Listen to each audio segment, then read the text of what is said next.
Aku selalu diremehkan dan dibuli oleh ibu mertua dan keluarga besar suami. Saat peresmian rumah mewah milik ibu mertua, dia tertawa dan memperlakukanku seperti sampah. Namun 10 menit kemudian, penyesalan akan terjadi. Sebelum ceritanya dimulai, silakan tulis di kolom komentar dari daerah mana saja teman-teman yang menonton cerita ini. Jangan lupa like dan subscribe agar channel ini bisa semakin berkembang dan bisa mempersembahkan cerita yang lebih menarik lagi. 1 tahun. 365 hari sudah Alisa menyandang status sebagai istri Lukman, dan selama itu pula, ia merasa seperti bayangan di tengah keluarga suaminya. Pernikahannya dengan Lukman adalah buah dari cinta yang tulus. Namun cinta itu seolah tak cukup kuat untuk menembus dinding tebal status sosial yang dibangun oleh Ibu Risma, ibu mertuanya. Hari Minggu ini sama seperti puluhan minggu sebelumnya, menjadi saksi bisu betapa kecilnya arti kehadiran Alisa di mata mereka. Mereka berkumpul di rumah kontrakan Ibu Risma yang sebentar lagi akan ditinggalkan. Aroma opor ayam yang khas menguar, namun suasana di meja makan terasa kaku, setidaknya bagi Alisa. Di seberangnya, Rianti, kakak iparnya yang seorang dokter spesialis anak, sedang bersemangat menceritakan pengalamannya menangani kasus langka. Suaminya, juga seorang dokter, menimpali dengan istilah-istilah medis yang terdengar seperti bahasa asing di telinga Alisa. Di sebelah Rianti, duduk Banyu, adik Lukman yang gagah dengan seragam polisinya. Ia baru saja mendapat kenaikan pangkat, dan cerita tentang keberaniannya meringkus gembong narkoba menjadi topik utama yang dibanggakan oleh Ibu Risma. Ibu itu kalau lihat Banyu pakai seragam begini, rasanya bangga sekali. Gagah, mengabdi pada negara. Sama seperti Rianti, menyelamatkan nyawa anak-anak. Kalian ini benar-benar harta keluarga, ucap Ibu Risma sambil menyendokkan nasi untuk Banyu, tatapannya penuh puja. Matanya kemudian melirik sekilas ke arah Alisa, dan senyumnya sedikit memudar. Alisa, bagaimana kabarmu? Sibuk apa saja di rumah?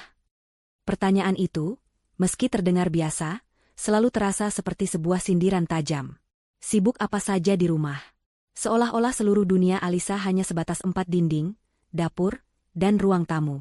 Seolah-olah kegiatannya tidak layak untuk diceritakan di antara kisah-kisah heroik seorang polisi dan dokter. Baik, Bu. Alhamdulillah. Biasa, menyelesaikan beberapa pekerjaan, jawab Alisa dengan senyum yang dipaksakan setenang mungkin. Oh, pekerjaan? Ibu Risma mengangguk-angguk kecil, nadanya meremehkan. Iya, yang penting ada kegiatannya, daripada melamun saja di rumah. Zaman sekarang memang banyak kerjaan dari rumah, jualan online, jadi admin, lumayan buat tambah-tambah uang beli bedak. Tawa kecil terdengar dari Rianti. Betul itu, Bu. Yang penting produktif. Daripada hanya mengandalkan suami, kan, Lukman? Ujarnya sambil melirik Lukman, suaminya, yang duduk di sebelah Alisa. Lukman tampak tidak nyaman. Ia menggenggam tangan Alisa di bawah meja, sebuah gestur kecil yang hanya bisa dirasakan oleh Alisa. Pekerjaan Alisa tidak seperti itu, Kak. Cukup rumit, kok, bela Lukman, meskipun suaranya terdengar ragu, takut menyinggung perasaan kakaknya. Ah, rumit bagaimana, sih? Paling juga mengurus pesanan pelanggan. Sudahlah, Lukman, tidak usah dibela-bela. Yang penting istrimu betah di rumah, jadi kamu pulang kerja ada yang menyambut. Timpal Banyu dengan nada santai, seolah ia baru saja mengucapkan sebuah pujian. Alisa hanya menarik napas dalam-dalam, menahan gejolak di dadanya. Ia tidak pernah menjelaskan secara detail apa pekerjaannya. Bukan karena malu, tapi karena ia tahu itu akan sia-sia. Baginya, menjelaskan analisis teknikal saham, fluktuasi pasar modal, atau strategi investasi properti kepada mereka sama seperti mencoba menjelaskan warna pada orang buta. Mereka tidak akan mengerti, dan yang lebih parah, mereka tidak mau mengerti. Bagi mereka, pekerjaan adalah sesuatu yang terlihat. Seragam yang gagah, jas putih yang berwibawa, atau kantor megah di gedung pencakar langit. Pekerjaannya yang tersembunyi di balik layar laptop canggih di ruang kerjanya, sama sekali tidak masuk dalam radar definisi sukses mereka. Setiap kali percakapan ini terjadi, Alisa selalu memilih diam. Bukan karena ia tak punya jawaban, tapi karena ia sedang mengukur.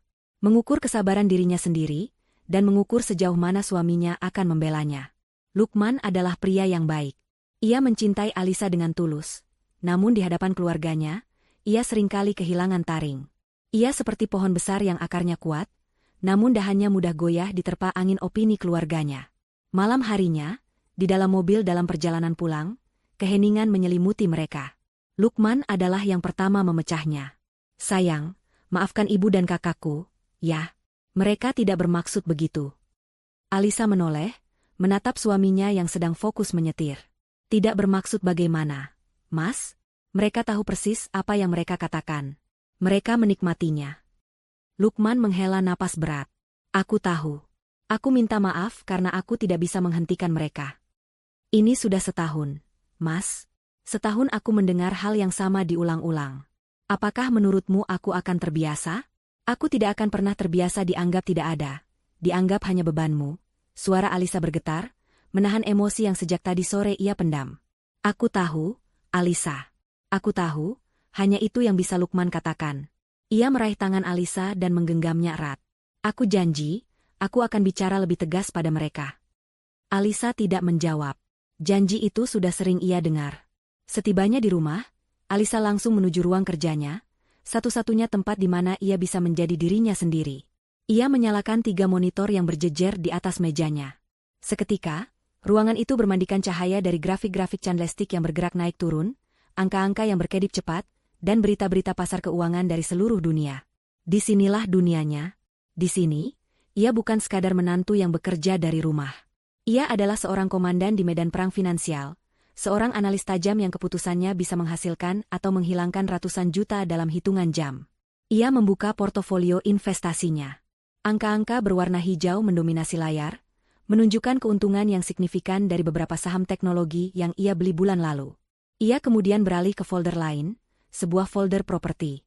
Di sana ada beberapa sertifikat digital dan rencana pengembangan sebuah klaster perumahan kecil yang ia danai sepenuhnya. Ini adalah dunianya yang sebenarnya.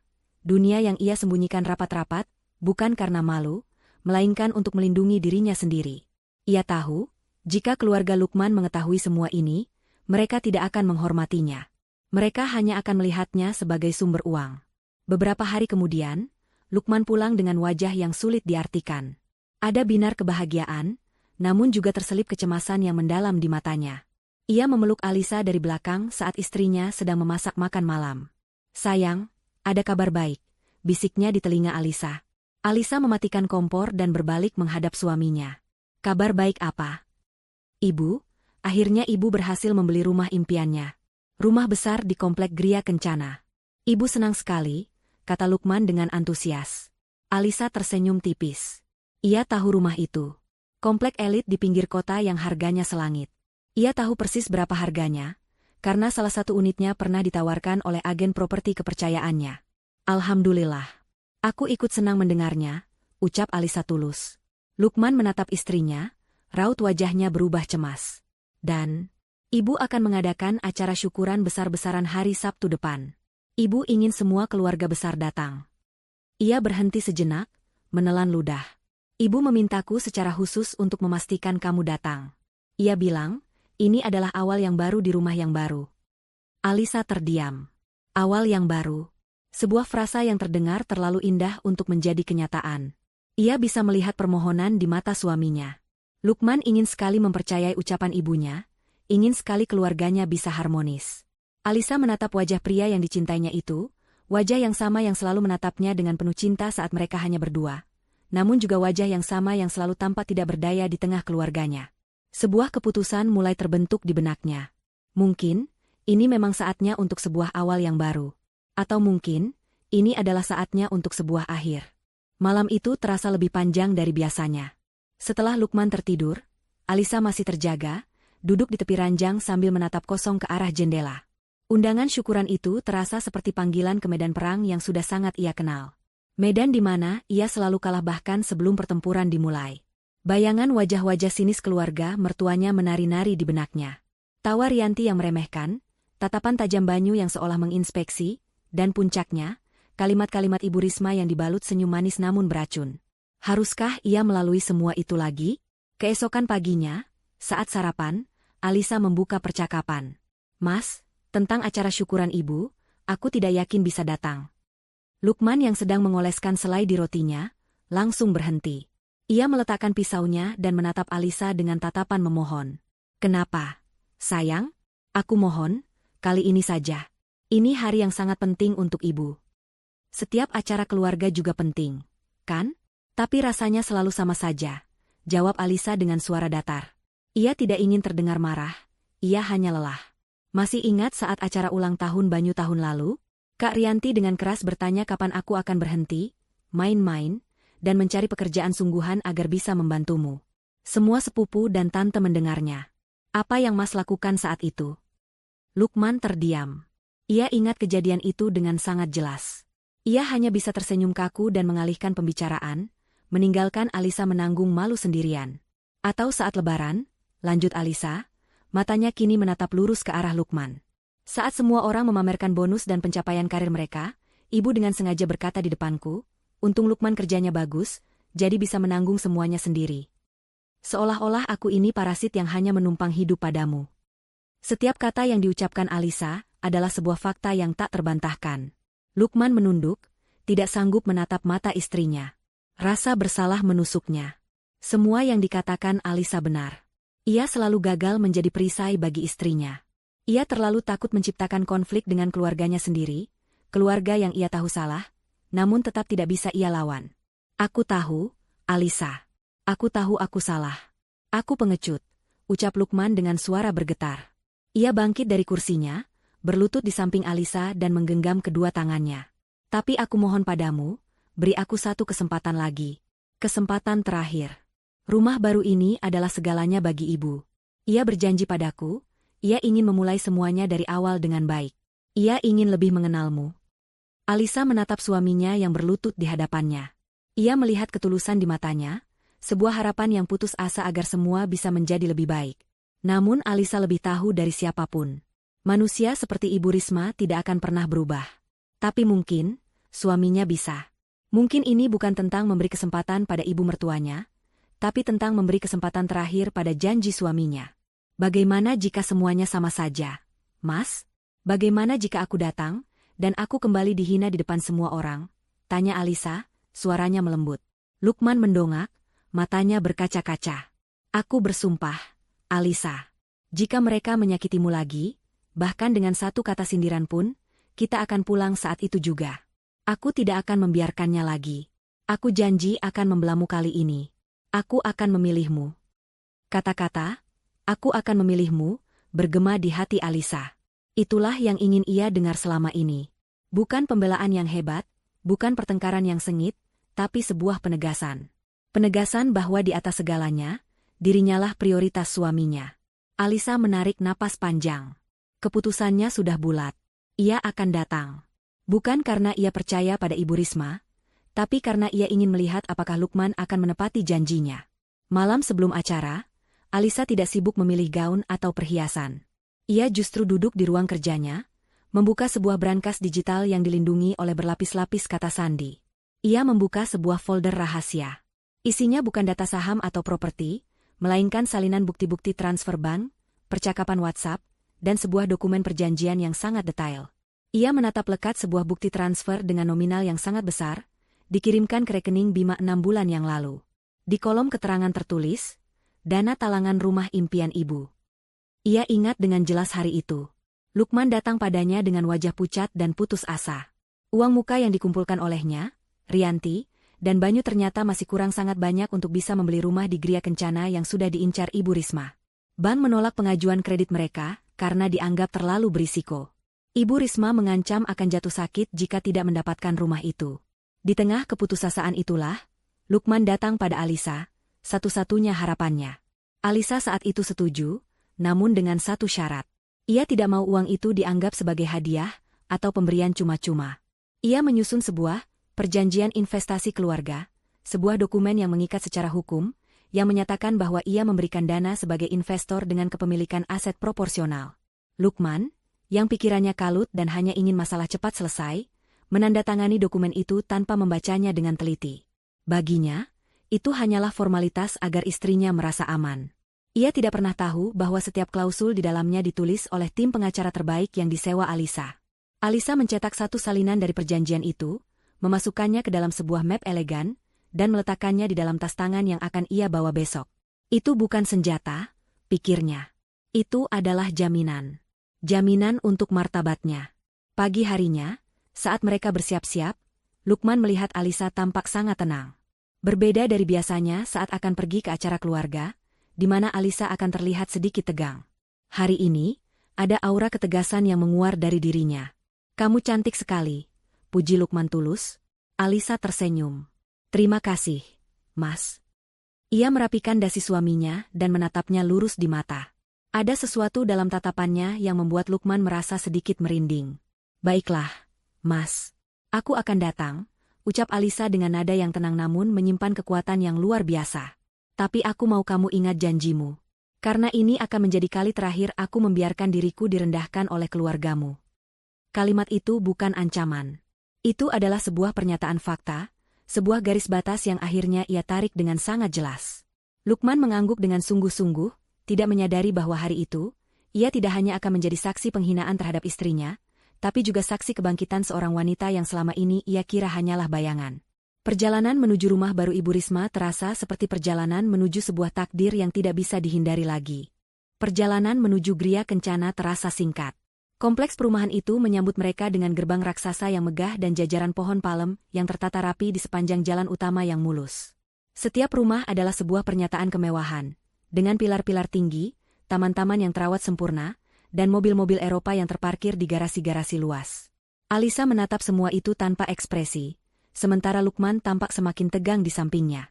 Ia tahu, setiap meter jalan yang mereka lalui adalah representasi dari dunia yang sangat diagungkan oleh keluarganya. Dunia di mana Alisa selalu dianggap sebagai warga kelas 2.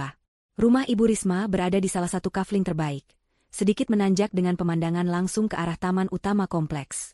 Bangunannya bergaya Mediterania modern, didominasi warna putih gading dengan aksen batu alam yang kokoh. Puluhan mobil tamu sudah berjejer rapi di jalanan depan. Dari luar saja, Alisa bisa merasakan aura kesombongan yang terpancar dari kemegahan pesta itu. Lampu-lampu taman yang hangat menyorot fasad rumah, membuatnya tampak seperti istana kecil di tengah malam. Begitu mereka turun dari mobil, Ibu Risma langsung menyambut di ambang pintu. Ia mengenakan kaftan mewah bertabur payet yang berkilauan. Wajahnya dirias sempurna, memancarkan kebahagiaan seorang ratu yang baru saja naik tahta. Ia memeluk Rianti dan Banyu yang tiba hampir bersamaan dengan mereka. Ciuman pipi dan pujian meluncur deras dari bibirnya. Anak-anak ibu yang hebat. Lihat, semua tamu penting sudah datang untuk kalian. Serunya dengan suara melengking yang dibuat-buat. Ketika giliran Lukman dan Alisa, sambutannya berubah drastis. Ia memeluk Lukman sekilas, lalu menatap Alisa dari atas ke bawah. Alisa mengenakan gaun terusan sederhana namun elegan berwarna biru tua, riasannya minimalis, menonjolkan kecantikan alaminya. Tidak ada yang salah dengan penampilannya. Namun di mata Ibu Risma, kesederhanaan adalah sebuah dosa. Oh, Alisa, kamu datang juga, sapanya dengan nada datar, tanpa senyum. Ya sudah, masuklah. Jangan di depan pintu, menghalangi tamu yang lain. Tidak ada pelukan, tidak ada pujian, bahkan tidak ada jabat tangan. Lukman tampak ingin mengatakan sesuatu, namun ibunya sudah beralih menyapa tamu lain yang baru tiba, seorang pejabat daerah yang dikenalkan oleh Banyu. Janji Lukman untuk membela Alisa diuji bahkan sebelum mereka sempat melangkahkan kaki melewati pintu, dan pada ujian pertama itu, ia kembali gagal. Ia hanya bisa menatap Alisa dengan tatapan bersalah, yang dibalas Alisa dengan sebuah gelengan kepala kecil, seolah berkata, "Sudahlah." Di dalam, suasana pesta terasa sesak oleh kemewahan. Sebuah catering bintang 5 menyajikan hidangan di meja-meja prasmanan yang ditata artistik. Para tamu, yang sebagian besar adalah kolega Rianti dan Banyu, berkumpul dalam kelompok-kelompok kecil, berbicara tentang saham, politik, dan perjalanan liburan ke luar negeri. Alisa merasa seperti seorang penyusup. Ia mencoba tersenyum ramah pada beberapa orang, namun mereka hanya membalas dengan tatapan bertanya-tanya, seolah mencoba menerka siapa gerangan wanita biasa ini di tengah kumpulan para elit. Ibu Risma, dengan semangat seorang pemandu wisata, mengajak para tamu berkeliling rumah. Suaranya yang bangga menggema di setiap sudut. Silakan dilihat, Bapak, Ibu. Ruang tamu ini semua furniturnya impor dari Milan, hadiah dari Rianti, katanya di ruang tamu. Lalu dapur ini, lanjutnya saat mereka tiba di dapur yang luas dengan peralatan serba canggih. Ini Banyu yang memilihkan semua. Katanya biar ibu masaknya semangat. Maklum, sebagai polisi kan harus sigap, jadi seleranya juga yang serba efisien. Setiap ruangan, setiap perabot, bahkan setiap pot bunga, seolah memiliki cerita yang selalu berujung pada kehebatan Rianti atau Banyu. Nama Lukman disebut sesekali, hanya sebagai pelengkap. Dan nama Alisa, sama sekali tidak pernah terucap dari bibir ibu mertuanya. Alisa hanya mengikuti dari belakang, mengamati dalam diam. Matanya yang terlatih sebagai investor properti bisa melihat celah di balik semua kemewahan itu. Ia bisa melihat kualitas cat dinding yang standar di balik lukisan mahal, jenis keramik yang biasa saja di bawah karpet Persia, dan instalasi listrik yang tampak kurang rapi di beberapa titik. Rumah itu seperti keluarganya. Fasad yang memukau, namun fondasinya rapuh dan penuh kepalsuan. Puncak dari panggung kesombongan itu adalah saat Ibu Risma berdiri di dekat tangga utama untuk memberikan pidato sambutan. Semua mata tertuju padanya. Assalamualaikum warahmatullahi wabarakatuh, bukannya dengan suara bergetar karena haru yang dibuat-buat. Pertama-tama, marilah kita panjatkan puji syukur kehadirat Tuhan Yang Maha Esa, yang telah memberikan saya rezeki yang luar biasa ini melalui tangan anak-anak saya yang hebat. Ia berhenti sejenak, menyapu pandangannya ke seluruh ruangan. Rumah ini, istana kecil di hari tua saya ini, adalah bukti nyata dari bakti anak-anak saya. Terima kasih untuk anakku, Rianti, seorang dokter hebat yang tangannya telah menyelamatkan banyak nyawa. Terima kasih untuk suaminya yang juga sama-sama mengabdi di dunia kesehatan. Rianti tersenyum bangga, menerima tepuk tangan kecil dari para tamu. Terima kasih juga untuk putra bungsuku, Banyu, lanjut Ibu Risma, suaranya semakin bersemangat. Seorang abdi negara yang gagah berani, yang membuat nama keluarga kita terhormat. Berkat kerja keras kalian berdualah, Ibu akhirnya bisa tidur nyenyak di rumah milik sendiri, tidak lagi was-was memikirkan kontrakan. Lukman berdiri di sebelah Alisa, tangannya berkeringat dingin. Ia menunggu namanya disebut, atau setidaknya nama mereka berdua. Dan tentu saja, kata Ibu Risma akhirnya, terima kasih untuk Lukman, yang juga sudah ikut membantu semampunya. Semoga kariermu bisa semakin baik dan bisa menyusul kesuksesan kakak dan adikmu. Hanya itu. Sebuah pengakuan minimalis yang justru terasa seperti hinaan. Lukman disebut sebagai pihak yang membantu semampunya, seolah kontribusinya tak berarti. Dan lagi-lagi, Alisa dihapus sepenuhnya dari narasi keluarga itu. Lukman menggenggam tangan Alisa lebih erat, sebuah permintaan maaf tanpa kata. Alisa hanya menatap lurus ke depan, wajahnya tenang, namun hatinya sedingin es. Ia sudah tahu ini akan terjadi. Panggung ini memang disiapkan untuk menobatkan para pemenang dan menginjak-injak mereka yang dianggap pecundang. Setelah pidato selesai dan tepuk tangan mereda, seorang pembawa acara mengumumkan dengan suara riang, "Baiklah, Bapak dan Ibu sekalian, acara yang kita tunggu-tunggu. Mari kita bersama-sama menuju meja makan utama untuk menikmati hidangan istimewa yang telah disiapkan oleh tuan rumah." Para tamu mulai bergerak menuju ruang makan, tempat sebuah meja panjang yang megah telah ditata dengan sangat indah. Piranti makan perak berkilauan di bawah cahaya lampu kristal. Bunga-bunga segar dirangkai apik di tengah meja. Di setiap piring, sebuah kartu kecil dengan nama tamu tertulis dalam huruf kaligrafi yang anggun. Alisa dan Lukman berjalan beriringan, mengikuti arus para tamu. Jantung Lukman berdebar kencang, berharap setidaknya ada satu tempat kecil yang disiapkan untuk istrinya di tengah semua kemegahan ini. Ia berharap ibunya tidak akan sekejam itu. Namun harapan, di rumah ini, adalah sebuah kemewahan yang tidak ia miliki. Suasana di ruang makan terasa agung. Meja panjang itu seperti panggung utama dalam sebuah drama kerajaan. Ibu Risma duduk di kursi kehormatan di ujung meja, wajahnya berseri-seri, menikmati perannya sebagai ratu malam itu. Di sisi kanan dan kirinya duduk para kesatria kebanggaannya, Rianti beserta suaminya, dan Banyu bersama istrinya. Kursi-kursi berikutnya diisi oleh para tamu terhormat, kolega-kolega penting yang namanya disebut dengan bangga oleh Ibu Risma. Lukman berjalan perlahan di sepanjang sisi meja, matanya mencari nama mereka. Akhirnya ia menemukannya, sebuah kartu bertuliskan, Lukman, terselip di antara seorang kolega Banyu dan seorang sepupu jauh. Ia tersenyum lega sejenak, lalu matanya mencari kartu nama di kursi sebelahnya, tempat yang seharusnya untuk Alisa. Kosong. Bukan hanya tidak ada kartu nama, di sana bahkan tidak ada kursi. Hanya sebuah celah kosong yang menganga di antara dua kursi, sebuah kekosongan yang terasa lebih menghina daripada 1000 kata cacian.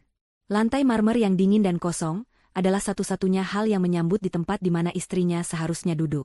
Para tamu lain mulai menyadari keanehan itu. Beberapa dari mereka berbisik-bisik, melirik ke arah Alisa dengan tatapan kasihan bercampur ingin tahu. Suara denting sendok dan garpu perlahan mereda. Keheningan yang canggung mulai menyelimuti ruangan.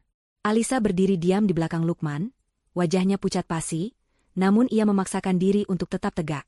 Ia merasa puluhan pasang mata menusuknya, mengulitinya lapis demi lapis, memperlihatkan betapa tidak diinginkannya ia di sana. Lukman tidak bisa lagi menahannya. Wajahnya memerah karena amarah dan rasa malu yang luar biasa. "Bu, Panggilnya dengan suara tertahan, mencoba mengendalikan emosinya. Kursi untuk Alisa di mana? Semua mata kini tertuju pada Ibu Risma. Sang ratu menatap Alisa dengan senyum manis yang mengerikan, seolah ia benar-benar tidak sengaja melakukan kesalahan.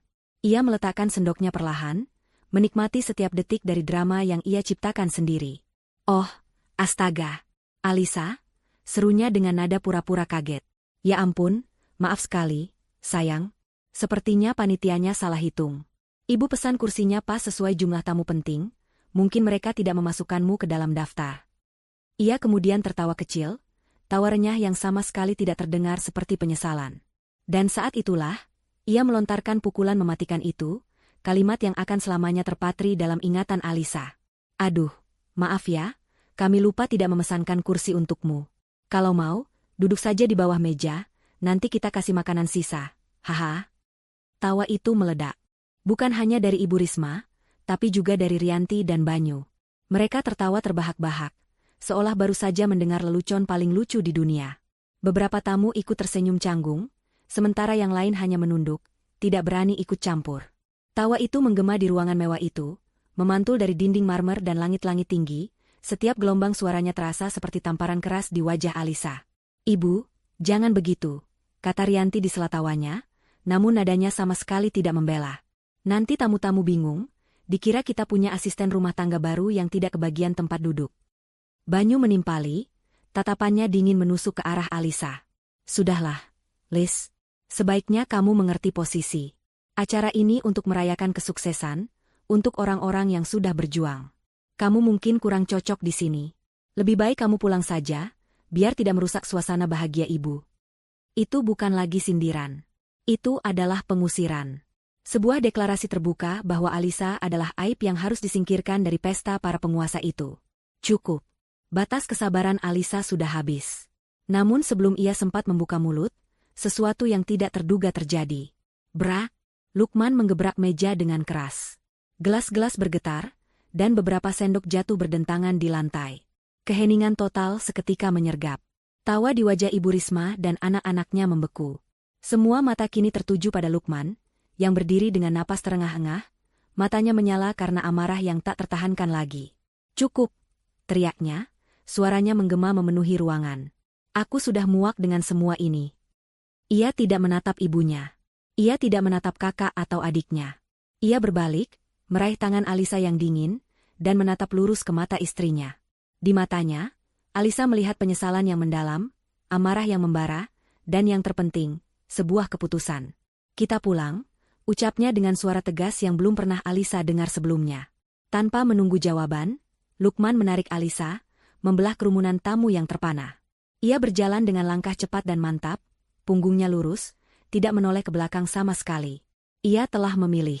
Saat itu juga, di tengah pesta yang seharusnya menjadi puncak kebanggaan keluarganya, ia memilih istrinya. Lukman, mau kemana kamu? Jangan buat malu ibu. Terdengar teriakan panik Ibu Risma dari belakang. Namun Lukman tidak peduli. Ia terus berjalan, menarik Alisa keluar dari rumah itu, keluar dari atmosfer beracun yang telah menyakiti wanita yang ia cintai selama setahun penuh. Udara malam yang dingin terasa seperti sambutan yang melegakan. Suara tawa dan hinaan kini tertinggal di belakang mereka. Di samping mobil, di bawah cahaya lampu jalan yang remang-remang, Lukman akhirnya melepaskan genggamannya. Ia bersandar di pintu mobil, menunduk, dan bahunya mulai bergetar. Ia menangis tanpa suara, tangisan seorang pria yang hancur karena rasa bersalah. Maafkan aku, Alisa, maafkan aku. Aku gagal lagi, isaknya. Alisa mendekat. Ia tidak ikut menangis. Air matanya seolah telah mengering, berubah menjadi sesuatu yang lain. Sesuatu yang dingin, keras, dan tajam. Ia mengusap punggung suaminya dengan lembut. Kamu tidak gagal, Mas, bisiknya. Kamu menepati janjimu. Kamu memilihku. Lukman mengangkat wajahnya yang basah oleh air mata. Alisa tersenyum tipis, namun senyum itu tidak mencapai matanya. Matanya tertuju pada rumah mewah di belakang mereka, tempat di mana tawa keji itu mungkin masih terdengar. Dengan suara yang tenang dan penuh perhitungan, ia menatap Lukman dan mengucapkan kalimat yang akan mengubah segalanya. Beri aku 10 menit. Tawa mereka tidak akan bertahan lama. Di dalam mobil, keheningan terasa pekat, hanya dipecah oleh isak tangis Lukman yang tertahan. Ia memukul setir mobil beberapa kali, meluapkan amarah dan rasa frustrasi yang tak tersalurkan pada keluarganya, dan terutama, pada dirinya sendiri. Alisa hanya diam, membiarkan suaminya melepaskan bebannya. Setelah beberapa saat, tangis Lukman mereda, berganti menjadi napas yang berat dan tersengal. 10 menit. Alisa, apa maksudmu? Tanya Lukman dengan suara serak, akhirnya teringat pada kalimat aneh yang diucapkan istrinya. Ia menatap Alisa, mencoba mencari jawaban di wajah istrinya yang kini tampak begitu asing. Wajah yang tadinya penuh luka, kini mengeras seperti batu pualam. Matanya memancarkan cahaya dingin yang belum pernah Lukman lihat sebelumnya. Nyalakan mobilnya, Mas, perintah Alisa dengan suara tenang yang aneh. Jalan perlahan, dan berhenti di tikungan depan. Cukup di tempat yang tidak terlihat langsung dari gerbang rumah. Tanpa bertanya lebih lanjut, Lukman menuruti. Ada otoritas dalam suara Alisa yang membuatnya tidak bisa membantah. Ia menyalakan mesin dan mengemudikan mobil sejauh 100 meter, lalu berhenti di bawah naungan pohon yang rindang. Di sini, mereka bisa melihat gerbang rumah Ibu Risma, namun tidak akan terlihat oleh siapapun yang keluar dari sana. Suasana terasa seperti sedang dalam sebuah misi pengintaian. Alisa tidak membuang waktu. Ia mengeluarkan ponselnya, bukan ponsel biasa, melainkan sebuah model flagship terbaru yang selama ini jarang ia gunakan di depan Lukman. Dengan gerakan ibu jari yang cepat dan terlatih, ia membuka sebuah aplikasi yang dilindungi oleh pemindai wajah dan sidik jari. Antar mukanya tampak rumit, penuh dengan kode dan enkripsi. Lukman hanya bisa menatap dengan bingung. Istrinya, yang ia kira hanya sibuk dengan resep masakan dan artikel online, kini terlihat seperti seorang agen rahasia. Alisa memilih satu kontak dari daftar yang sangat pendek di dalam aplikasi itu. Nama yang tertera hanya, Handoko, Asset Manager. Ia menekan tombol panggil, dan memilih mode pengeras suara. Panggilan itu langsung tersambung bahkan sebelum nada dering kedua berbunyi. Selamat malam, Ibu Alisa, terdengar suara seorang pria yang berat, tenang, dan sangat profesional. Tidak ada basa-basi. Malam, Pak Handoko, balas Alisa, suaranya sama datarnya. Lukman menahan napas. Jalankan protokol merah. Hanya 3 kata. 3 kata yang singkat, padat, namun terasa membawa beban yang luar biasa. Lukman menatap Alisa, mencoba memahami apa arti dari sandi misterius itu. Di seberang telepon, suara Pak Handoko tetap tenang, seolah ia sudah mengantisipasi perintah ini.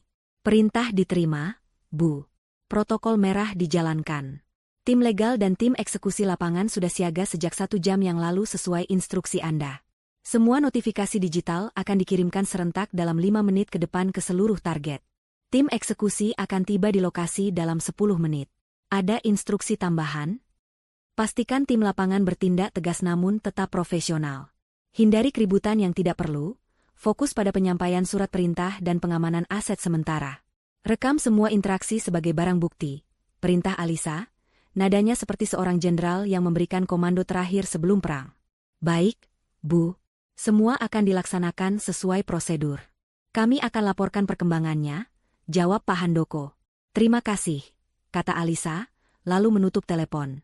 Ia meletakkan ponselnya di pangkuan dan menatap lurus ke depan, ke arah rumah ibunya yang masih bermandikan cahaya pesta. Lukman akhirnya menemukan kembali suaranya, meskipun terbata-bata. Alisa, apa itu tadi? Protokol merah? Tim eksekusi? Siapa Pak Handoko? Apa yang sebenarnya kamu lakukan? Rentetan pertanyaan itu keluar dari mulutnya. Kepalanya pusing, dunianya seakan dijungkir balikan dalam beberapa menit. Alisa menoleh, menatap suaminya dengan sorot mata yang mulai melembut. Ia meraih tangan Lukman yang gemetar. Sesuatu yang seharusnya sudah aku lakukan sejak lama, Mas. Sesuatu untuk mengambil kembali harga diri kita yang mereka injak-injak. Aku hanya ingin kamu tahu, apapun yang terjadi setelah ini, aku melakukannya bukan karena benci, tapi karena aku sudah tidak punya pilihan lain. 5 menit berlalu dalam keheningan yang paling menegangkan yang pernah Lukman rasakan seumur hidupnya. Ia ingin bertanya lebih banyak, namun tenggorokannya tercekat. Tepat di menit kelima, seperti sebuah bom waktu yang diatur dengan presisi, serangkaian notifikasi mulai berbunyi. Ping! Ponsel Alisa berbunyi. Sebuah pesan dari Pak Handoko. Notifikasi awal terkirim. Ping! Ping! 2 notifikasi dari aplikasi perbankan muncul di layar ponsel Alisa. Pemberitahuan pembekuan sementara rekening bersama, dan notifikasi sengketa aset tertaut. Dan kemudian, momen puncaknya tiba. DRRTTT. DRRTTT. Ponsel Lukman bergetar hebat di saku celananya. Sebuah email baru masuk. Jantungnya berdebar kencang saat melihat nama pengirimnya, Lembaga Bantuan Hukum Adi Wijaya. Di saat yang bersamaan, ponsel Alisa juga menerima email yang sama. Dengan tangan gemetar, Lukman membukanya. Subjek email itu tertulis dengan huruf kapital yang seolah melompat keluar dari layar dan meninjunya tepat di wajah. Pemberitahuan gugatan sengketa kepemilikan aset properti dan peringatan hukum pertama. Ia membaca baris pertama dari isi email itu. Matanya membelalak tak percaya. Dengan hormat, sehubungan dengan perjanjian investasi keluarga nomor 08 PIK 4 2025, surat ini kami sampaikan kepada pihak tergugat, yaitu Ibu Risma Wijaya dan Bapak Lukman Adriansyah, atas gugatan yang diajukan oleh pihak penggugat, yaitu klien kami, Ibu Alisa Setyaningrum. Alisa Setyaningrum. Nama lengkap istrinya. Nama yang kini tertera sebagai seorang penggugat, yang menggugat dirinya dan ibunya sendiri. Kepala Lukman terasa berputar. Semua kepingan puzzle yang aneh mulai menyatu. Ketenangan Alisa, panggilan telepon misterius, istilah-istilah aneh, dan kini, sebuah surat gugatan hukum resmi. Ia akhirnya mengerti. Istrinya tidak sedang mengadu atau merencanakan balas dendam kecil-kecilan. Alisa sedang memulai sebuah perang. Dan ia datang dengan persenjataan lengkap.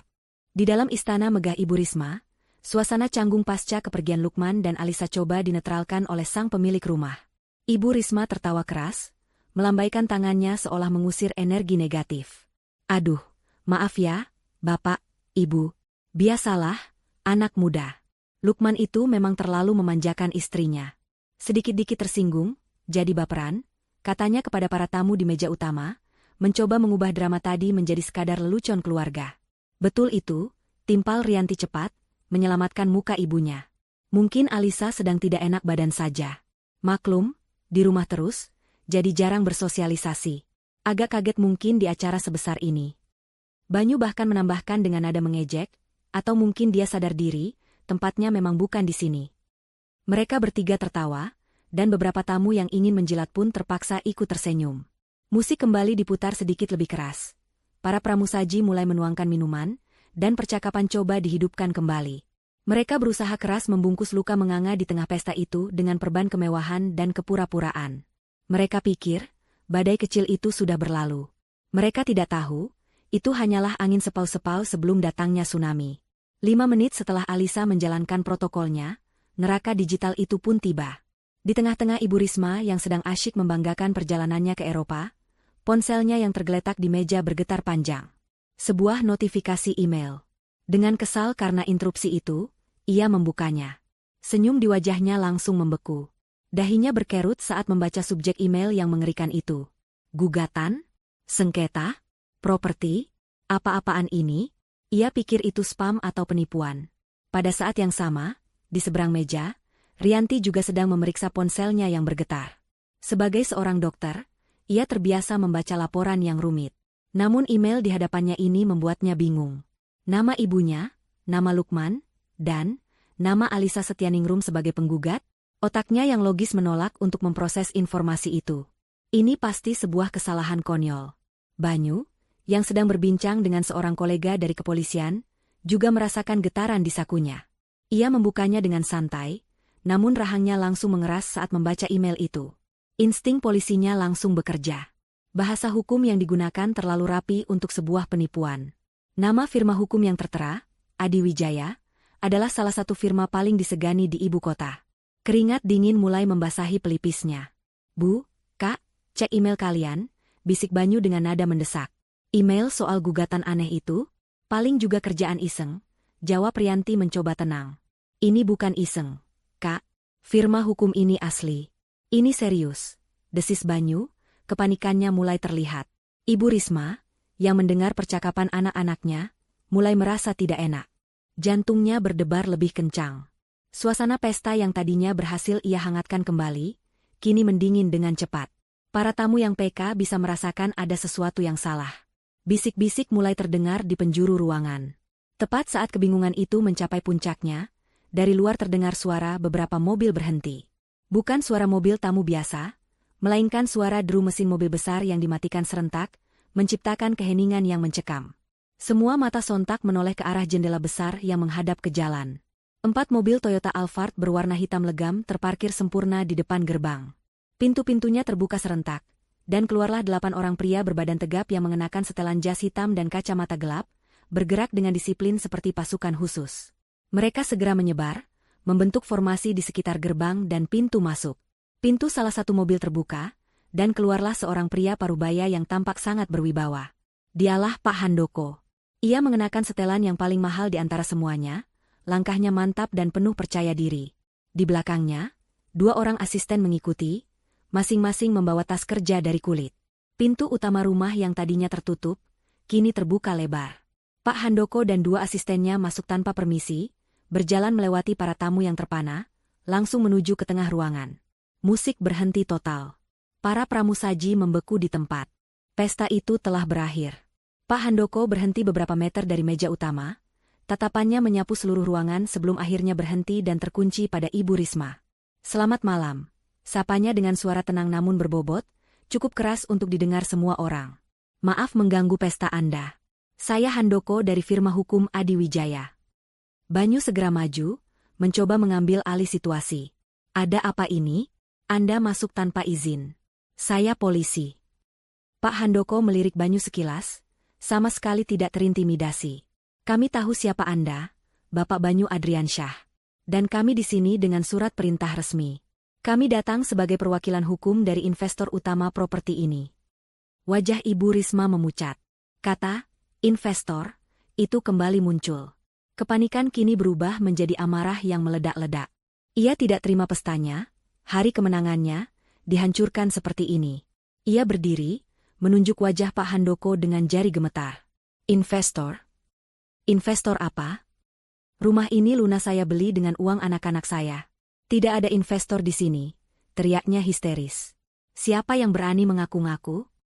Pak Handoko membiarkan teriakan Ibu Risma menggema dan mereda. Ia menunggu dengan sabar sampai seluruh perhatian kembali tertuju padanya. Lalu, dengan ketenangan yang mematikan, ia menatap lurus ke mata Ibu Risma dan menjatuhkan bom waktu itu. "Investor yang mendanai 50% dari total harga rumah ini," katanya, setiap kata diucapkan dengan penekanan yang jelas. "Atas nama Ibu Alisa Setianingrum." Di dalam mobil yang sunyi, kepala Lukman terasa seperti akan meledak. Nama istrinya, Alisa Setianingrum, yang tertera sebagai penggugat dalam surat hukum itu terus berputar-putar di benaknya. Penggugat. Sebuah kata yang begitu asing, begitu kuat, dan sama sekali tidak cocok dengan citra Alisa yang selama ini ia kenal. Istrinya adalah wanita yang lembut, sabar, dan selalu mengalah. Tapi wanita yang mengatur semua ini, yang memiliki tim hukum siaga dan menggunakan istilah protokol merah, adalah orang yang sama sekali berbeda. "Alisa, jelaskan padaku," pinta Lukman, suaranya parau. Ia tidak marah, ia hanya benar-benar bingung dan terguncang. "Jelaskan semuanya. Uang itu, gugatan ini, siapa kamu sebenarnya?" Alisa menarik napas panjang. Inilah saatnya. Saat untuk membuka kotak Pandora yang telah ia segel rapat-rapat sejak awal pernikahan mereka. Ia menatap lurus ke mata suaminya, tatapan yang syarat akan kebenaran yang menyakitkan dan rahasia yang berat. "Pekerjaanku bukan sekadar jualan online atau jadi admin, Mas," mulainya dengan suara pelan. "Itu hanya kedok yang aku biarkan keluargamu percaya, karena lebih mudah begitu. Sebenarnya, aku adalah seorang investor. Lebih spesifiknya, seorang private equity trader dan investor properti." Lukman mengerjapkan matanya, mencoba mencerna istilah-istilah itu. "Trader? Investor? Maksudmu, seperti di film-film itu, yang di depan banyak monitor dan berurusan dengan miliaran rupiah?" Alisa mengangguk kecil. "Kurang lebih seperti itu. Aku memulainya sejak lulus kuliah, belajar dari almarhum ayahku. Beliau meninggalkan sedikit warisan, dan aku berhasil mengembangkannya. Selama ini, aku sengaja tidak memberitahumu skala sebenarnya dari pekerjaanku. Bukan karena aku tidak percaya padamu, Mas. Aku hanya ingin dicintai sebagai Alisa, bukan sebagai Alisa yang punya uang. Aku ingin melihat apakah keluargamu bisa menerimaku apa adanya, tanpa memandang status atau harta. Dan selama setahun ini, aku sudah mendapatkan jawabannya." Setiap kata dari Alisa terasa seperti belati yang mengiris hati Lukman. Ia merasa bodoh, buta, dan tidak berguna. Selama ini ia membiarkan keluarganya menghina istrinya sebagai pengangguran, padahal wanita di sampingnya ini mungkin jauh lebih sukses dari seluruh keluarganya jika digabungkan. Rasa bersalah yang tadi sempat mereda, kini kembali menghantamnya dengan kekuatan penuh. Rumah itu. Bisik Lukman. Uang 50% itu, darimu. Semuanya, jawab Alisa tegas. Ingat 6 bulan yang lalu? Pikiran Lukman langsung terlempar ke sebuah malam yang kelam. Sebuah kilas balik yang kini terasa begitu berbeda setelah ia mengetahui kebenarannya. Malam itu, ia pulang dengan perasaan hancur. Ia baru saja mendapat telepon dari ibunya yang menangis histeris. Pengajuan kredit untuk rumah impiannya ditolak mentah-mentah oleh 3 bank sekaligus. Uang yang sudah dikumpulkan dari Rianti dan Banyu, ditambah seluruh tabungannya, ternyata masih kurang hampir setengahnya. Ibunya menyalahkannya, menganggapnya tidak becus, dan mengancam akan jatuh sakit karena stres. Putus asa, Lukman masuk ke kamar dan menemukan Alisa sedang membaca buku. Ia menceritakan semuanya, menumpahkan segala keputusasaannya pada istrinya. Ia memohon, bahkan sampai menangis, meminta solusi apapun. Alisa mendengarkan dengan sabar. Setelah Lukman selesai, ia berkata dengan tenang, "Aku bisa bantu, Mas. Aku punya dana yang cukup untuk menutupi kekurangannya." Lukman saat itu merasa seperti mendapat durian runtuh. Ia memeluk istrinya, berterima kasih berulang kali, dan berjanji akan mencicilnya seumur hidup jika perlu. Namun Alisa menggeleng. "Aku tidak mau kamu berutang padaku. Itu akan merusak pernikahan kita," kata Alisa saat itu. "Anggap saja ini bukan utang, tapi investasi. Aku berinvestasi pada kebahagiaan keluarga kita. Tapi, karena jumlahnya sangat besar, aku butuh sebuah jaminan formal. Hanya untuk pegangan, biar semuanya jelas secara hukum." Alisa kemudian menunjukkan sebuah dokumen di tabletnya, berjudul Perjanjian Investasi Keluarga. Lukman, yang pikirannya dipenuhi oleh kelegaan dan rasa terima kasih, hanya melihat sekilas. Ia melihat namanya, nama ibunya, dan nominal uang yang fantastis. Baginya, itu hanyalah formalitas dari istrinya yang memang selalu teliti. Tanpa ragu, ia membubuhkan tanda tangan digitalnya di sana. Kembali ke masa kini, di dalam mobil yang terasa menyesakan itu, Alisa menunjukkan salinan dokumen yang sama di ponselnya. "Ini perjanjian yang kamu tanda tangani waktu itu, Mas." Ia memperbesar salah satu bagian, sebuah klausul yang ditulis dengan bahasa hukum yang rumit namun intinya sangat jelas. Klausul One Prestasi. "Di sini tertulis," kata Alisa, membacakan pasal neraka itu dengan suara datar. "Apabila pihak investor, yaitu Alisa Setianingrum, menerima perlakuan yang tidak menyenangkan, penghinaan verbal di depan umum, atau tindakan lain yang terbukti merendahkan martabatnya dari pihak keluarga, yaitu Ibu Risma Wijaya beserta keturunannya, maka pihak investor berhak secara sepihak untuk mengaktifkan klausul ini." Lukman menelan ludah, tenggorokannya kering. "Mengaktifkan? Klausul apa?" "Klausul ini memberiku 2 pilihan," lanjut Alisa, matanya tak berkedip. "Pilihan pertama, menarik kembali seluruh dana investasi ditambah denda keterlambatan sebesar 25% yang harus dibayarkan dalam tempo 24 jam. Pilihan kedua, mengambil alih kepemilikan aset properti secara penuh dan sah di mata hukum." Tubuh Lukman lemas. Ia bersandar di kursinya, napasnya sesak. Ini bukan sekadar gugatan. Ini adalah sebuah skakmat. Sebuah perangkap sempurna yang telah disiapkan berbulan-bulan lalu, dan keluarganya, dengan kesombongan mereka, telah berjalan masuk dengan sukarela tepat ke tengah-tengahnya malam ini. Tepat saat Lukman mencoba memproses semua informasi yang mengguncang jiwanya, ponsel Alisa bergetar. Sebuah pesan masuk dari Pak Handoko. "Bu, pihak tergugat menolak untuk bekerja sama dan melakukan percobaan intimidasi. Sesuai prosedur, kami akan menunjukkan bukti pelanggaran kontrak yang telah Ibu siapkan." Di bawah pesan itu, terlampir sebuah file audio. Alisa menatap Lukman sejenak, lalu menekan tombol putar. Suara yang jernih dan tajam langsung memenuhi keheningan mobil. Itu adalah suara Ibu Risma, terekam dengan kualitas audio yang sempurna. "Aduh, maaf ya, kami lupa tidak memesankan kursi untukmu. Kalau mau, duduk saja di bawah meja nanti kita kasih makanan sisa. Haha." Disusul oleh gelak tawa Rianti dan Banyu yang sama kejinya. Mendengar penghinaan itu diputar ulang tanpa gangguan kebisingan pesta, rasanya 1000 kali lebih menyakitkan. Itu adalah bukti yang tak terbantahkan. Senjata pamungkas yang kini siap diledakkan di hadapan semua tamu, di hadapan seluruh dunia mereka.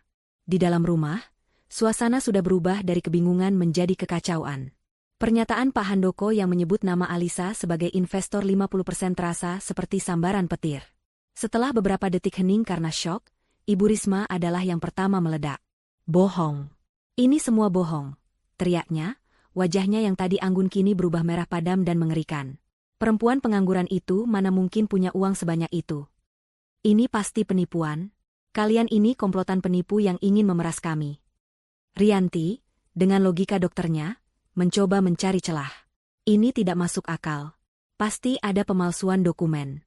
Lukman tidak mungkin setuju dengan hal gila seperti ini tanpa memberitahu kami. Banyu, merasa harga dirinya sebagai aparat hukum diinjak-injak, langsung maju mengambil peran. Ia menunjuk lurus ke wajah Pak Handoko, mencoba menggunakan auranya sebagai seorang polisi. Saya peringatkan kalian semua. Segera keluar dari rumah ini sebelum saya menelepon rekan-rekan saya untuk menangkap kalian semua atas tuduhan pemerasan, penipuan, dan membuat onar, ancamnya dengan suara keras. Para tamu undangan yang tadinya hanya menonton, kini mulai ketakutan dan mundur perlahan, tidak ingin terlibat dalam masalah yang tampaknya sangat serius ini. Pak Handoko sama sekali tidak gentar. Ia bahkan tersenyum tipis, senyum seorang profesional yang sudah mengantisipasi setiap langkah lawannya. Ancaman Anda kami catat sebagai percobaan intimidasi terhadap petugas hukum, Bapak Banyu, katanya dengan tenang. Dan mengenai tuduhan penipuan, kami sudah menyiapkan semua bukti yang diperlukan untuk membantahnya. Ia memberi isyarat kepada salah satu asistennya. Asisten itu segera maju dan menyalakan sebuah tablet berlayar lebar, lalu menyerahkannya pada Banyu. Silakan diperiksa, kata Pak Handoko. Yang pertama, itu adalah salinan digital dari Perjanjian Investasi Keluarga, yang sah, ditandatangani secara digital oleh Bapak Lukman Adriansyah 6 bulan lalu. Tanda tangannya sudah diverifikasi secara forensik. Tidak bisa disangkal. Mata Banyu dan Rianti terpaku pada layar, melihat tanda tangan adik mereka tertera dengan jelas di bawah tumpukan pasal hukum yang mematikan. Berikutnya, lanjut Pak Handoko, sementara asistennya menggeser layar. Itu adalah salinan rekening koran dari rekening perusahaan klien kami, PT Cipta Dana Sejahtera, yang menunjukkan adanya transfer dana sebesar 5 miliar rupiah ke rekening pihak pengembang perumahan Gria Kencana. Nama pemilik rekening perusahaan itu, seperti yang bisa Anda lihat, adalah Alisa Setyaningrum. 5 miliar. Angka itu membuat Ibu Risma terhuyung. Jumlah yang bahkan tidak pernah ia bayangkan. Semua kesombongannya atas rumah itu terasa seperti lelucon pahit.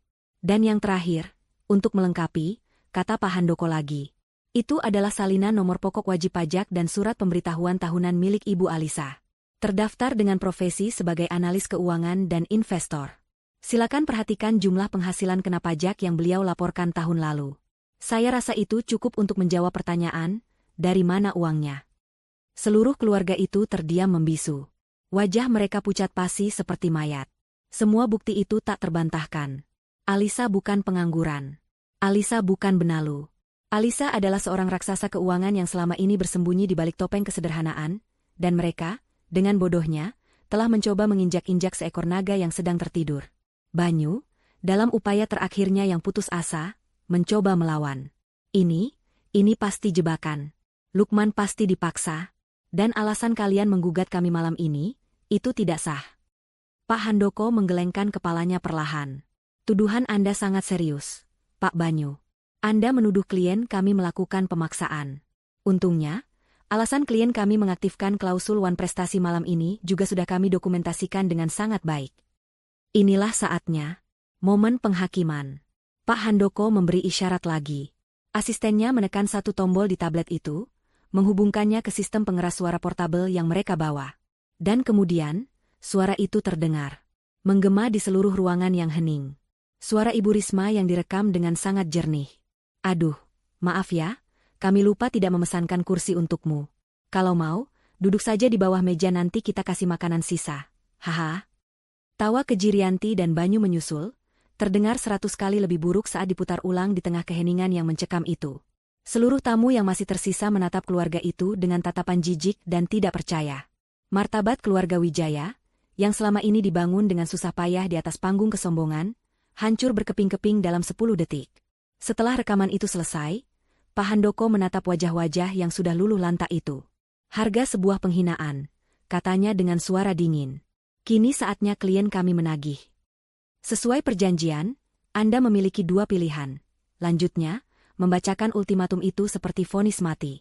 Pilihan pertama, Anda mengembalikan seluruh dana investasi sebesar 5 miliar rupiah, ditambah denda 25%, yaitu 1,25 miliar rupiah.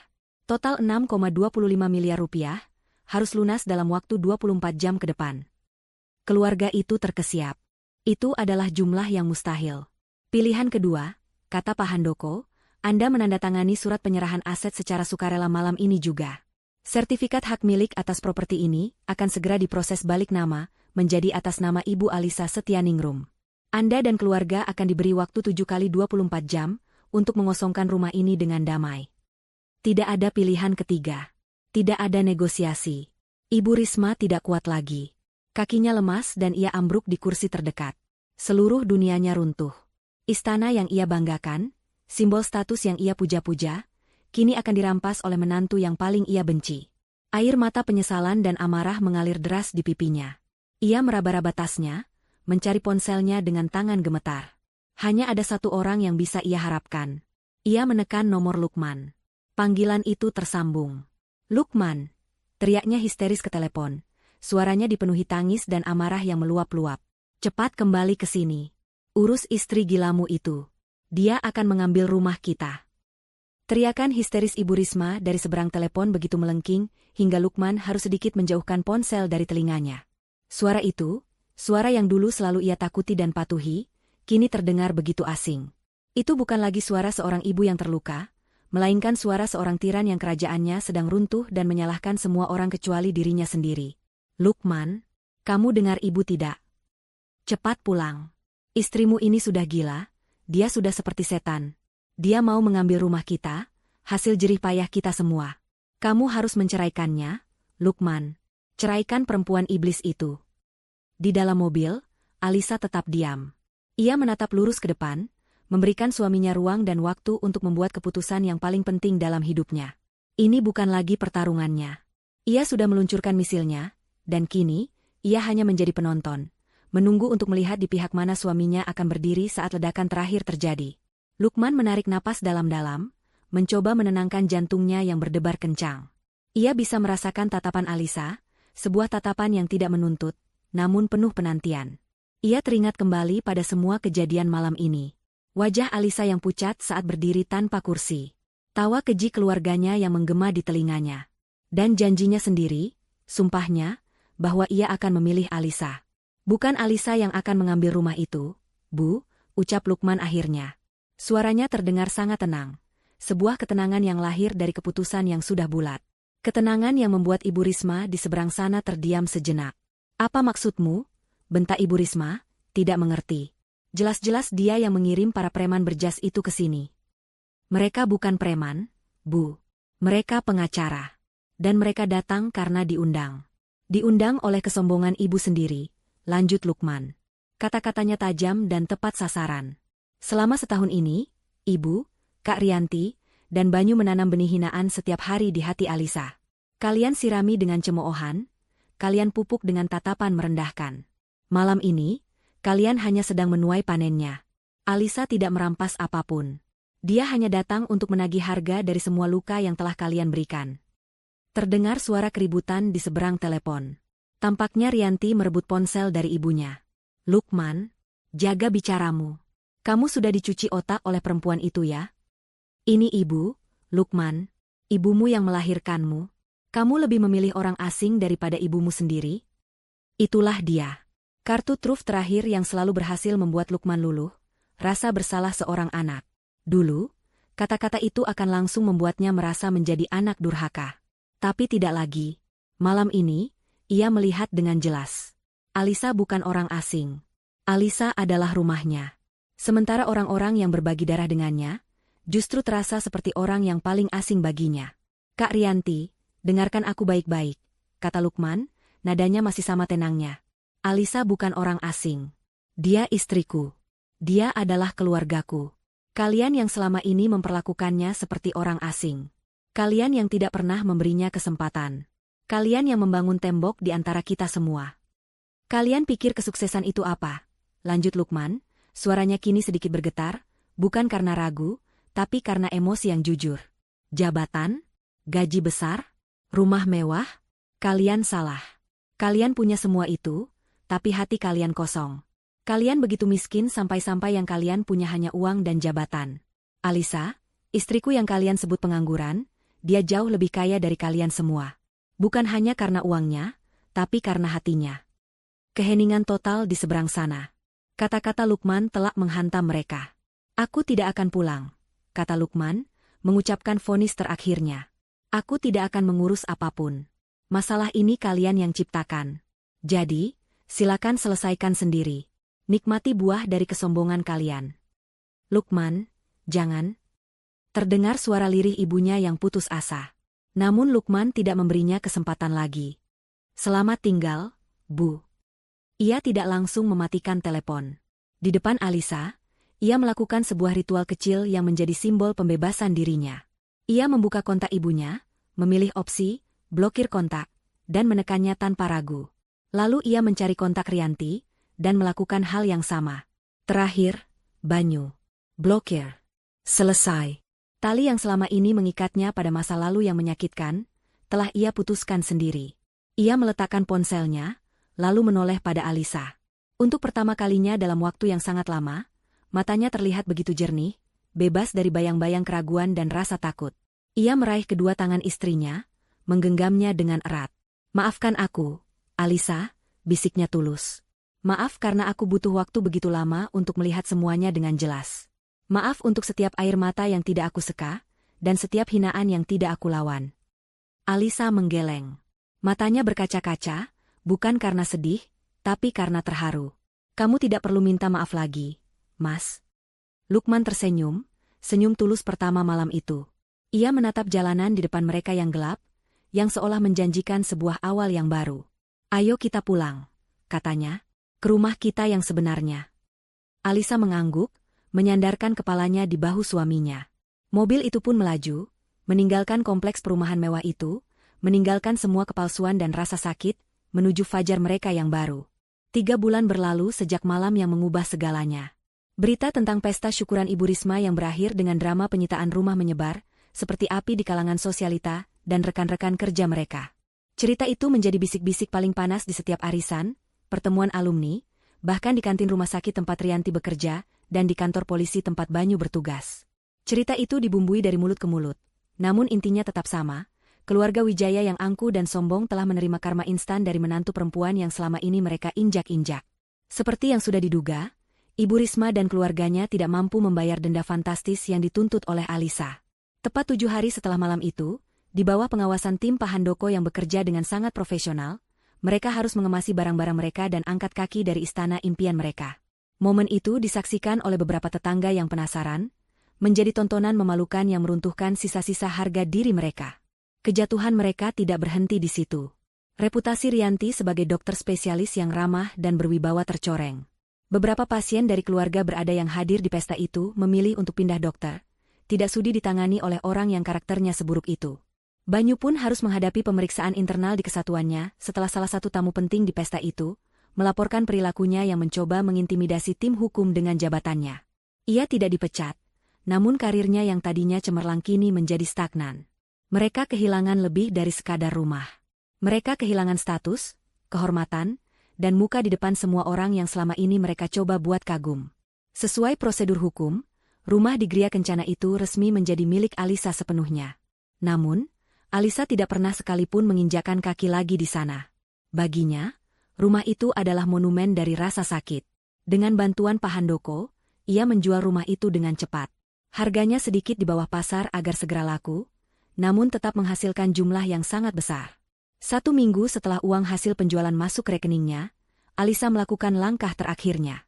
Ia duduk di ruang kerjanya, di samping Lukman yang kini selalu mendampinginya. Ia membuka aplikasi perbankan dan melakukan sebuah transfer. Ia mentransfer kembali uang sebesar persis 50% dari harga beli rumah itu ke rekening Ibu Risma. Itu adalah jumlah uang yang dulu dikumpulkan oleh mertua dan para iparnya. Ia tidak mengambil sepeser pun lebih banyak dari yang menjadi haknya sesuai perjanjian. Di kolom keterangan transfer, Alisa hanya mengetik 1 kalimat singkat. Ini adalah hak Anda. Saya hanya mengambil kembali apa yang menjadi hak saya. Semoga ini cukup untuk memulai lagi dengan lebih bijaksana. Tindakan itu adalah tamparan moral terakhir. Alisa tidak menghancurkan mereka sampai tak bersisa. Ia memberi mereka kesempatan untuk bangkit, namun dengan cara yang memastikan mereka akan selalu ingat pelajaran yang mereka dapatkan. Dengan uang itu, Ibu Risma dan anak-anaknya akhirnya membeli sebuah rumah sederhana di pinggiran kota. Rumah yang layak huni, namun terasa seperti gubuk jika dibandingkan dengan istana mereka yang hilang. Setiap hari, rumah itu menjadi pengingat abadi akan harga dari sebuah kesombongan. Sementara itu, di belahan kota yang lain, Alisa dan Lukman telah memulai babak baru kehidupan mereka.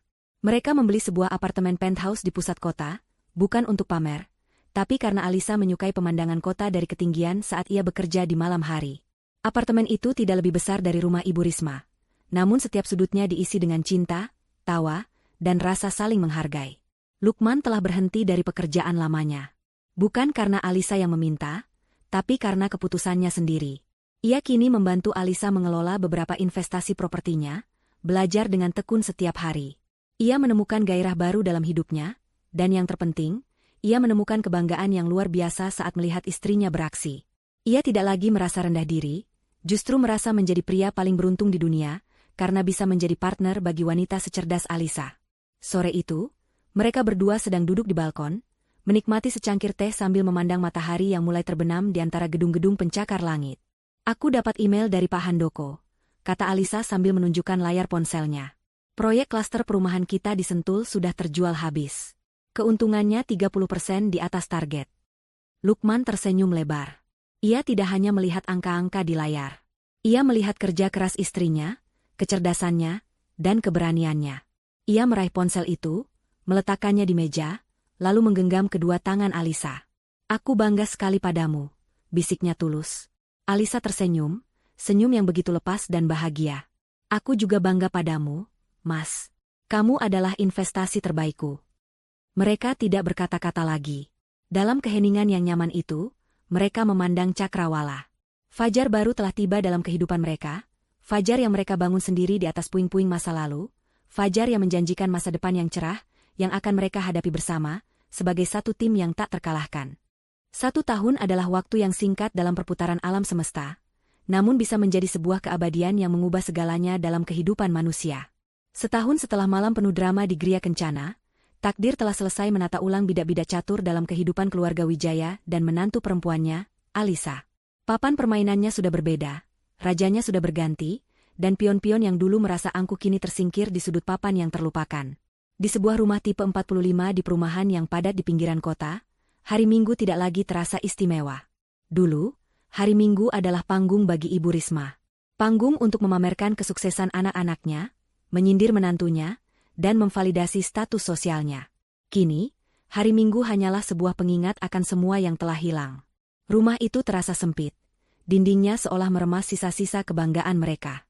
Catnya mulai sedikit kusam, dan perabotannya adalah campuran dari beberapa barang mewah yang berhasil diselamatkan dari rumah lama dan perabotan baru yang murah, menciptakan pemandangan yang janggal dan menyedihkan.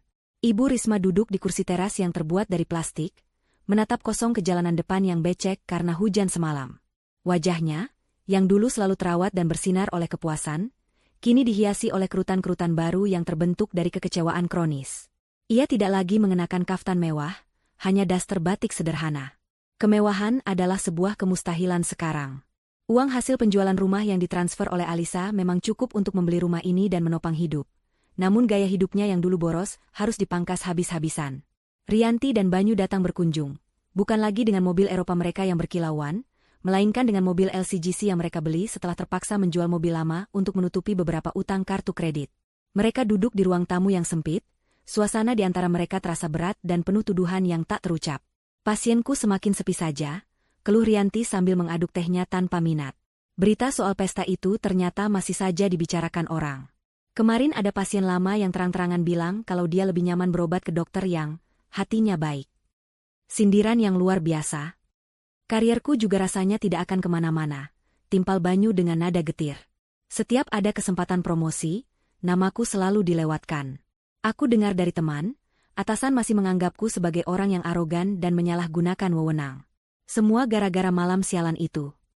Ibu Risma menoleh dari teras, tatapannya tajam. "Gara-gara perempuan iblis itu, maksud kalian?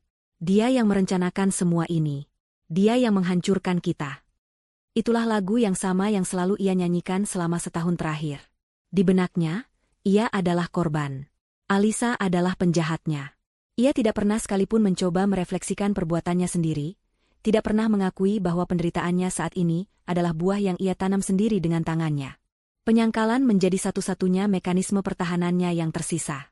Seandainya saja Lukman tidak sebodoh itu menandatangani surat perjanjian gila itu, desis Rianti, mencari kambing hitam lain.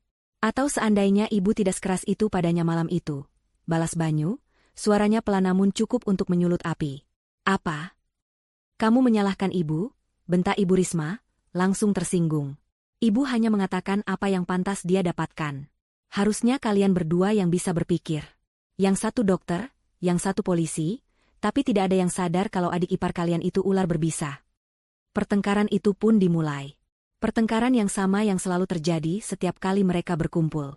Saling menyalahkan, saling mengungkit kesalahan, mencoba melepaskan beban rasa bersalah dengan melemparkannya ke orang lain.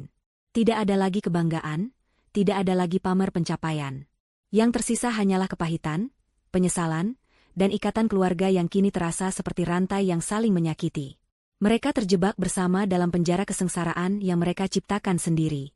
Sementara itu, puluhan kilometer dari sana, di puncak salah satu gedung apartemen termewah di ibu kota, fajar yang baru benar-benar telah bersinar. Apartemen penthouse milik Alisa dan Lukman adalah antitesis dari rumah Ibu Risma. Bukan karena kemewahannya, melainkan karena atmosfernya. Udara di sana terasa ringan, penuh dengan energi positif dan ketenangan. Desainnya minimalis namun hangat. Setiap perabot dipilih karena fungsi dan kenyamanannya, bukan untuk pamer. Ruang kerja Alisa, yang dulu menjadi tempat persembunyiannya, kini menyatu dengan ruang keluarga, simbol bahwa ia tidak lagi menyembunyikan apapun dari suaminya.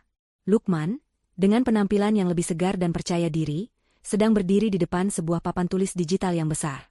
Ia sedang mempresentasikan hasil analisisnya tentang potensi investasi di sebuah kawasan agrowisata di Wonosobo. Ia berbicara dengan lancar, menggunakan istilah-istilah pasar yang dulu terdengar asing baginya.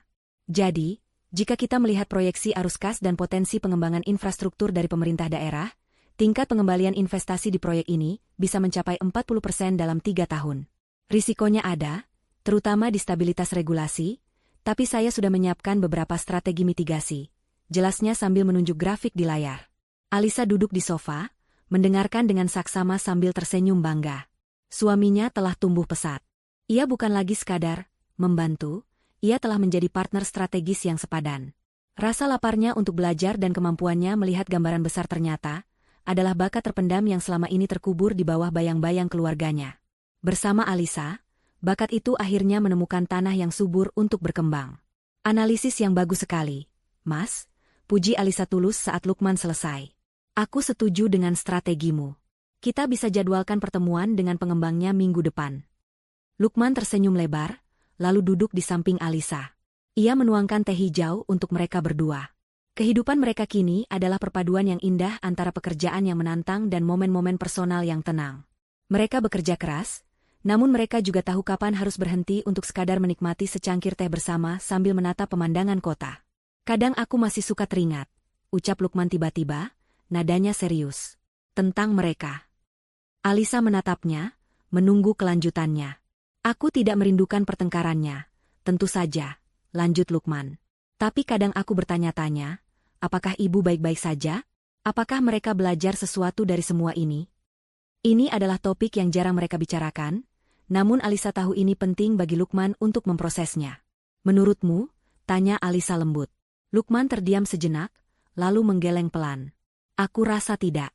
Mungkin mereka hanya belajar untuk membenci kita lebih dalam. Tapi yang terpenting, aku sudah tidak lagi merasa bersalah. Aku merasa sedih untuk mereka, tapi aku tidak menyesali keputusanku. Memilihmu adalah keputusan terbaik dalam hidupku.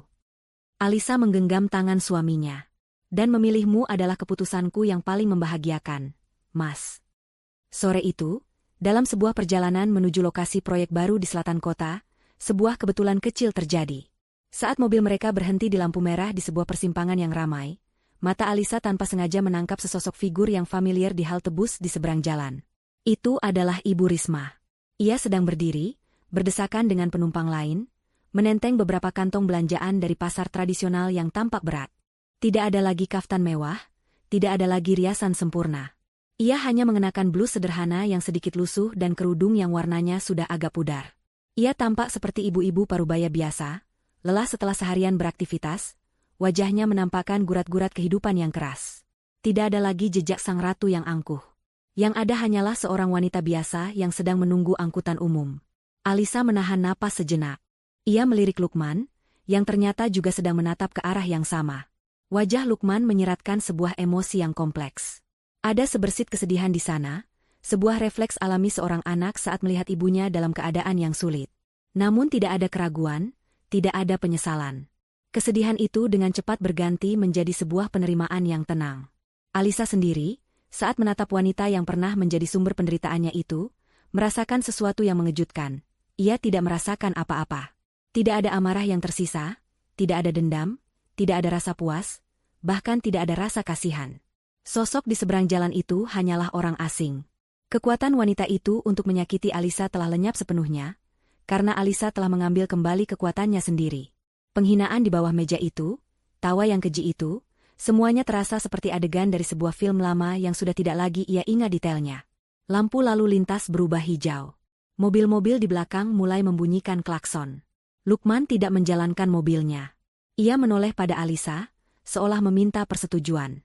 Kita. Alisa mengerti. Ia menggelengkan kepalanya pelan, lalu tersenyum lembut. Ia meletakkan tangannya di atas tangan Lukman yang ada di tuas persneling. Ayo kita terus maju, Mas, bisiknya. Lukman menatap mata istrinya, lalu mengangguk. Ia memasukkan persneling dan mobil pun melaju perlahan. Meninggalkan persimpangan itu, meninggalkan sosok di halte bus itu, meninggalkan masa lalu mereka untuk selamanya. Mereka tidak menoleh ke belakang lagi. Di hadapan mereka, terbentang jalanan yang panjang dan masa depan yang cerah. Sebuah istana kebahagiaan sejati yang mereka bangun sendiri, bukan di atas pondasi kemewahan yang rapuh, melainkan di atas pilar kokoh bernama cinta, hormat, dan harga diri.